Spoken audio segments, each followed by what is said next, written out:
Halo anak Tatachi, udah tahu belum bahasa Jepang yang digunakan laki-laki Jepang dan perempuan Jepang beda loh. Makanya subrek biar gak ketinggalan info ya. Kali ini Watashi akan membahas bahasa laki dulu Mina, biar kalian gak bingung, tapi jangan lupa buku catatannya harus dah siap.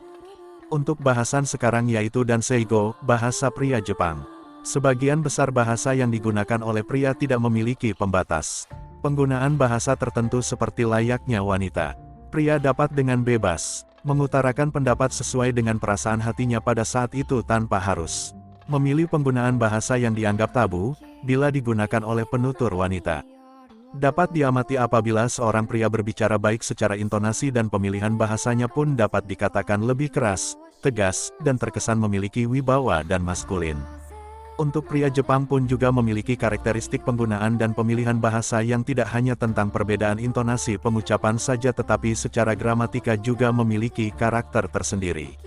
Seperti pronominal personanya atau ninsou daimeishi, partikel pada akhir kalimat atau sujoshi, interjeksi atau kandoshi, dan kata benda atau meishi, dan kata kerja atau doushi. Yoshisugi, kata ganti orang untuk saya pada pria. 1. Boku artinya saya. 2. Ore artinya gue. 3. Ore sama artinya gua meninggikan derajat diri sendiri. Kata ganti untuk Anda pada pria. 1. Tim atau tamai artinya goblok atau bangkelo. 2. Koitsu artinya bocil kampret.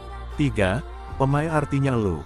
4. Kisama artinya baginda tapi terkesan mengejek, contohnya Iatama ga kisama, artinya baginda si paling cerdas. Anda bisa lihat di catatan saya. Sugi selanjutnya Sujoshi dan Seigo. 1. Partikel, kai, ini digunakan untuk menyampaikan suatu pertanyaan atau hal yang ingin dipastikan oleh pembicara, dengan suasana percakapan yang akrab, sehingga umumnya ditujukan kepada orang yang memiliki hubungan akrab dengan pembicara. Dalam bahasa Indonesia, partikel, kai, ini bisa diartikan dengan kata, kah. Contoh daijobu kai artinya tidak apa-apakah. 2. Sujoshizo, untuk menunjukkan suatu perintah atau ancaman serta menambah kekuatan kata untuk memberanikan diri sendiri atau mendesak diri sendiri, untuk meminta perhatian dan memerintah lawan bicara dengan sedikit ungkapan keras atau mengejutkan.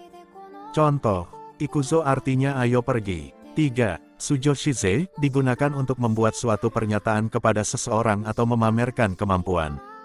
Contoh saikini kaeruze artinya gue pulang duluan ya. 4. Iyo, tegas atau informatif, juga digunakan oleh perempuan. Contoh kaeruyo artinya pulang yuk atau pulanglah jika ditambah tanda seru.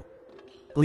Sujoshikana, digunakan untuk menyatakan ketidakpastian atau perasaan heran yang dialami oleh penutur yang berupa sebuah pertanyaan kepada dirinya sendiri maupun kepada orang lain, untuk menunjukkan permohonan atau harapan yang tak langsung, dan menunjukkan perasaan bertanya, tueba.